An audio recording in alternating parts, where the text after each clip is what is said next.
how do you guys, do you have a preferred way to deload? Do you have a way that you like to do it? Or do you have, what is it? What is like your toolbox of deloads look like? Since we know that there's a lot of different ways to do it.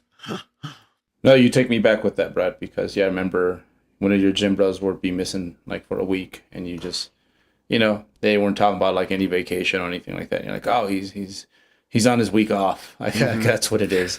Unfortunately, like usually it was like after they had like redlined themselves. It's like, elbows weren't happy, and yeah, there was enough symptoms that they're like, okay, I think it's time.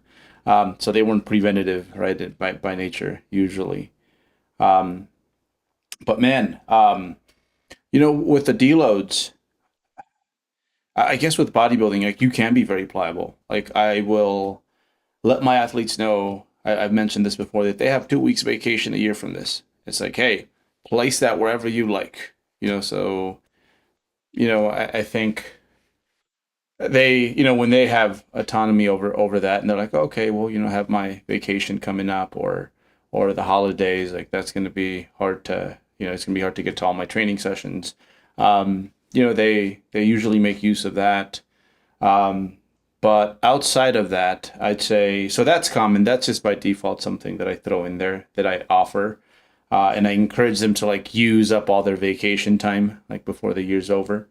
Um, Often when I get someone who like I am like they maybe didn't start doing things right until I popped up. Like there was enough faults in their system.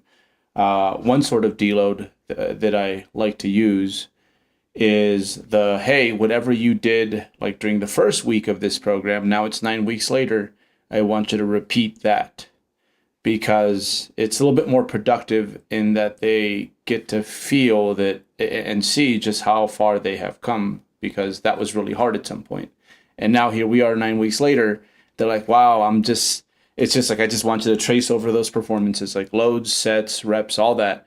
And they get to see that and they get to contrast it to like where they're at now. And they're like, wow, I've made significant improvements. So that's one I like to use. And I'd say outside of the like week off, and this is bodybuilding specific.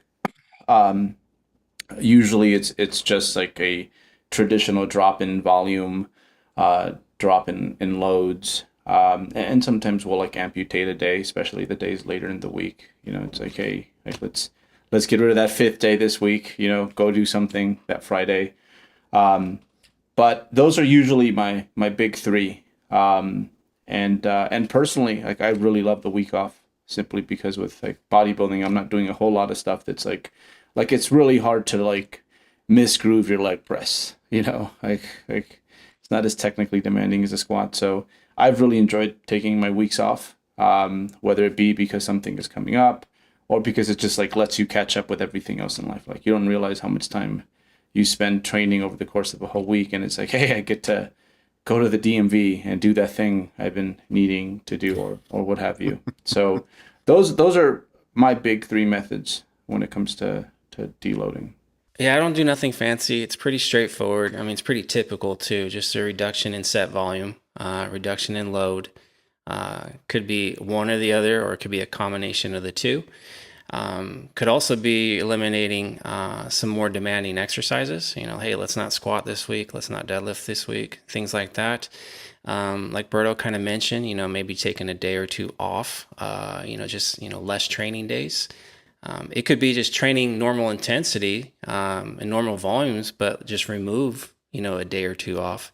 But it just depends on the context too. Like we have to Hmm. think about like what phase we're in and the athlete themselves. Like in general, like when I'm prepping athletes, deload's going to come, every fourth or fifth week. And this is based off of just the last 12 years worth of coaching and kind of just, kind of understanding where that fatigue kind of comes up with a lot of people. So it's usually like that fourth or fifth week. That's where it's right, where that threshold is at. The deeper into a prep, it might mean maybe 4 weeks. Sometimes on occasion, like every third week, if we're really deep into prep.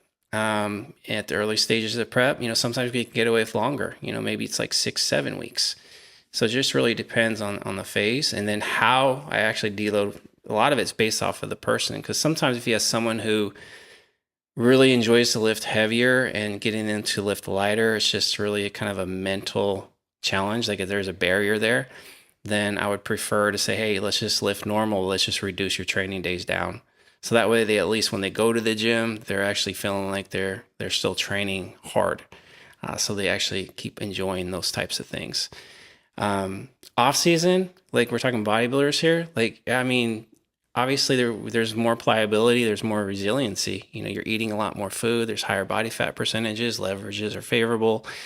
Sleep is generally better when you're well fed. So, you know, you can get away with a little bit more. So you might be able to deload, you know, 7 weeks, 8 weeks, 9 weeks, kind of just depends. But yeah, that's in general kind of how I kind of go about it. Yeah, I have one gentleman that his deload, like every block, it's just go from 5 days down to 4 days. Like that's the deload. So he gets one extra rest day, and for him, it works out really well. So something as simple as that, like the volume as far as per session, the intensity, all that is just, it's the same. We're just reducing 1 day off. Other people could be like a little bit more moving parts. So it just depends on the individual. So yeah, Brad, I mean, you're the one that had a list of ways to deload. So you're probably more the man to actually like start breaking things down. But what I've learned over the 12 years that we've been coaching is that it really does come down to the individual and how to manipulate the variables. Because in general, what we're trying to do is just reduce fatigue down. But I also think like it's not a bad idea to not deload like when you're actually experiencing the fatigue, but too late, sometimes it's a good idea to stay ahead of the curve. You know, it's kind of like oil changing your car. You don't want to wait, you know, 5,000 pass when you're supposed to get it done, because, you know, you don't want to end up, you know, having a lot of costly repairs to your motor. So you want to make sure that you're staying ahead of the curve with all that. So that's something to think about too. Because I know there's always like that debate, like when should we deload? You know, if I do it too soon, I'm losing out on progress. But then if you wait too long, then you potentially could be losing out on even more progress, because, you know, hopefully you don't get injured, but that's a possibility, you know, if you're redlining a little too frequently. But anyways, I'm rambling. I want to hear from you, Brad. You know, you're absolutely right. I wish that I was like Eric and had all of the studies here in front of me, but there is a certain amount of evidence. I'm pretty sure that if you wait, you know, until you're so fatigued that you actually have driven, you know, performance down so low, it's essentially too late, and it's going to take you twice as long to get that performance back up again. So yeah, I wish I was the good Dr. Helms and could just readily, you know, how he is. Oh, well, you know, the Veraday study in 2015 stated, but I ain't got that. Sorry.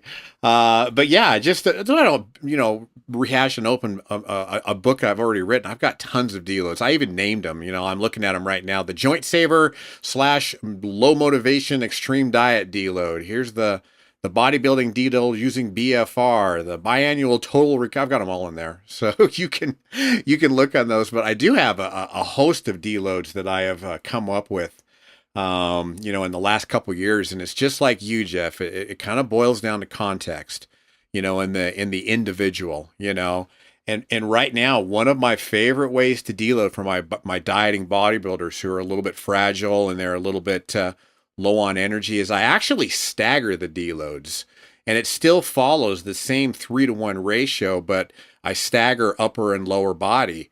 And so what ends up happening is that 1 week they train a regular week. It's full volume upper and lower body. And then the next week we deload the upper body, right? So we cut the sets down. Usually I'll cut down the loads, you know, a little bit, but we deload the upper body, right? The following week is full volume. Okay, so we train full volume for everything, and then the week after that, we deload the lower body, or at least the opposite of what I said before. But if you think about it, so if you kind of take like one body part, right? Full volume, you trained your lower body. The next week, you deloaded your upper body, full volume on the lower body. The next week's full volume again. You've trained full volume on your lower body 3 weeks in a row. And then that fourth week, you deload the lower body. So now you got 3-to-1 ratio. And then on the flip side, if you think about the other side, you got full volume, train full volume to the upper body, deload the upper body the next week. They got the deload there. The following week, full body, you got the full body, the full volume of the upper body. And then the following week, when you're deloading the lower body, you got the full volume of the upper body again. So you're, even though they're staggered, you're still getting that 3-to-1 ratio of upper body is training full volume for 3 weeks, and then they're deloading for a week. And then the lower body is just staggered off from that. And the added benefit of that is you're only training like full volume, all of your program sets every other week.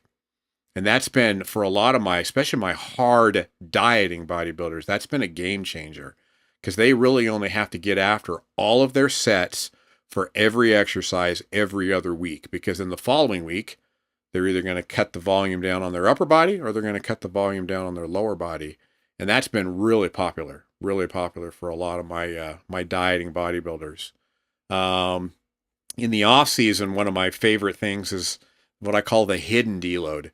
So I'll just kind of add sets each week, and at the beginning of each block, they're just doing one set. I'll make it like a kind of a high RPE, so it feels like they're getting some good work in, you know. Maybe make it an AMRAP, but they're just doing just kind of one set. And then the next week they're doing 2 sets. And then the following week they're doing 3 sets. And then the following week they're doing 4 sets. And we recycle. We go back kind of like Birdos to week 1. And we just do 1 set. And typically what I'll start doing is when we get to the week where we're doing 4 sets, I'll cap the repetitions. You know, I only want you to get so many reps based on what they're doing there, you know. But they don't even know they're deloading. You know, they don't think about the fact that when they got to that 4th week and they're doing like, you know what, 200% of what they started with, then they're looking forward to that week where they've got 1 set to do. You know, there's their deload, but to them it's part of the block. You know, it's just, well, I go 1 set, 2 sets, 3 sets, 4 sets, start over. You know, but that's kind of one of my favorites when they don't know. Cat's you know, out of the bag deloading. now. I know, yeah. All of my athletes are going to be, Coach, what are you doing to me? But yeah, and otherwise I just kind of will a lot of times just use the personality of the person, you know, in a way. A lot of times beginners, they don't want to deload. So I'll say, well, you know what? I just want you to cut your sets in half. You get to use heavy loads if you want to. Cause I mean, a lot of those guys, they're not going to go do 1 rep maxes, you know. I'll just say, take all the loads up a little bit. Just do 2 sets, you know, and that way it's a deload, but it doesn't feel like, you know, a deload. And then, yeah, like me, myself, my deloads are they go along with life, because I like to kind of follow the adding sets approach and then rinsing and repeating. But almost always do I end up like here, coming up to Oregon for my mom's 70th birthday. I'm not going to get all of my training days in on time. There's going to be maybe 2 days of rest and then a training day, and then maybe 3 days of rest and a travel day. That's kind of my deload week in a way. And that usually happens about once every 8 to 9 weeks, you know. So I'm just kind of rinsing and repeating the same block over and over again with increasing volume each and every block. And then I get this week where life I got to deal with life. And so I'm just stretching the microcycle out, kind of, so to speak, and getting my 5 days spread apart in about like maybe 10 days. And that's kind of my cyclical, you know, kind of a deload. So yeah, those are some of my little strategies that I've come up with, you know, over the years.